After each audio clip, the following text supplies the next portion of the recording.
It was 5 p.m. on the first day of August, 1944. A 13-year-old boy was running through the streets of Warsaw with a folded piece of paper hidden in his sock.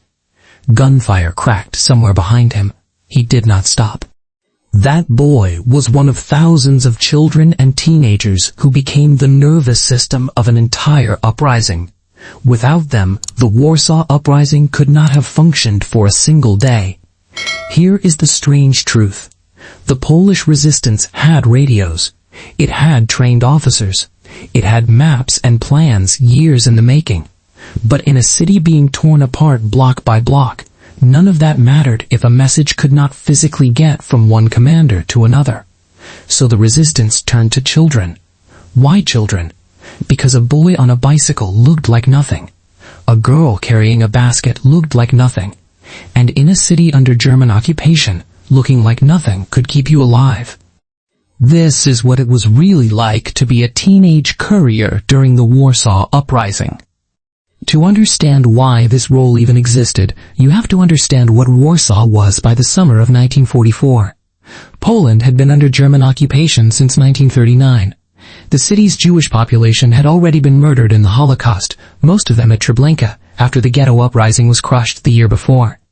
Now, as the Soviet Red Army pushed toward the city from the east, the Polish Home Army made a desperate decision.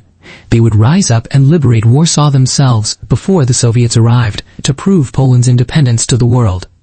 The historian Norman Davies, in his book Rising 44, describes this as one of the most tragic gambles of the entire war. The uprising was meant to last days. It lasted 63. 63 days of house-to-house fighting across a modern European capital is almost impossible to imagine. Streets became front lines, basements became hospitals, and the underground youth organization known as the Grey Ranks, in Polish Szare Szeregi, mobilized its scouts as runners, medics, and messengers. Many were 12, 13, 14 years old. The youngest were called Zawisaci, named after a legendary Polish knight famous for keeping his word. Their job had a simple description and an impossible reality. Carry the message, cross the street. Do not get caught. So what did a single day actually look like? Picture a courier. We will call her Basia, a common code name used by many girls in the resistance. She wakes in a cellar that used to be someone's kitchen. The building above her has no roof anymore. Breakfast, if it exists, is a piece of stale bread. Her commander hands her a slip of paper rolled tight and hidden in a hollowed-out crayon or sewn into the lining of her coat. The message might be troop positions. It might be a request for ammunition. It might simply be, hold the line, help is coming. She is told which streets are currently held by the Home Army and which are not. That information can be hours old by the time she moves. Sometimes it is already wrong. She has to cross open ground where German snipers have clear lines of sight. Barricades built from paving stones, furniture, even overturned trams block some streets but not others. So couriers like her used something almost nobody expected: Warsaw's sewers.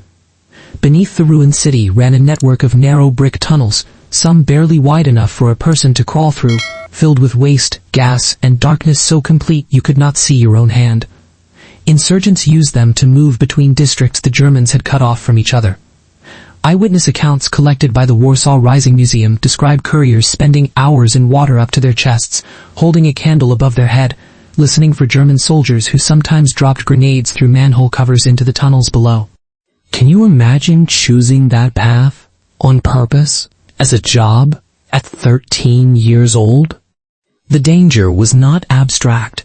Historian Norman Davies estimates that of the roughly 10,000 Grey Ranks scouts who served during the uprising, many hundreds never made it home.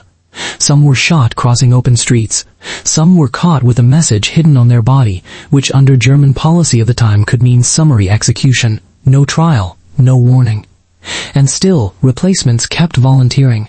Younger siblings took over for couriers who did not come back.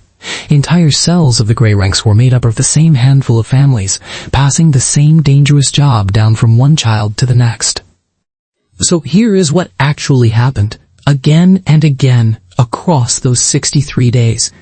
A commander in one district needed to coordinate an attack with a unit 3 streets away. No working radio, or a radio that could be intercepted. The only option was a person, A child, weaving through rubble, past a burned-out tram, past a doorway where a mother was pulling her own children inside, delivering a message that might save a position, or might already be too late, because in Warsaw, in August of 1944, 3 streets away could take 4 hours to reach, and 4 hours could change everything. Here is the counterintuitive twist that most people never learn. It was not the generals who kept the uprising alive as long as it lasted. It was the children. Military historians studying the Home Army's command structure have concluded that the entire chain of command, the actual physical transmission of orders that let separate districts function as one fighting force, depended on these young couriers more than on any radio set the resistance possessed. A 13-year-old with a hidden note was, in a very real sense, more essential to the uprising's survival than most of the weapons in it. The uprising ultimately failed to liberate the city. The Red Army, controversially, halted its advance on the opposite bank of the Vistula River, and did not intervene as German forces crushed the resistance district by district. Historians still debate why. What is not debated is the cost. An estimated 200,000 people died, the overwhelming majority of them civilians. After the surrender, German forces systematically demolished what remained of the city on Hitler's direct order, block by block, building by building. An act of deliberate destruction that left Warsaw more than 80% in ruins. And yet, walk through Warsaw today, and you will find the legacy of those young couriers everywhere, even if most visitors never notice it. The Warsaw Rising Museum, opened in 2004, dedicates entire sections to the Grey Ranks, preserving the handwritten messages, the hollowed-out pencils, the actual sewer maps couriers memorized. Every year, on August 1st, at exactly 5 in the afternoon, air raid sirens sound across the city, and all of Warsaw stops. Cars pull over, pedestrians stand still. It is called Godzina W, the W hour, the exact moment the uprising began. It is, in its own way, a nation pausing to remember a generation of children who carried a war on their backs, one folded piece of paper at a time. It was 5 p.m. on the first day of August, and a child was running through the streets of Warsaw. 80 years later, for 1 minute every summer, an entire city stops running just to remember that they did.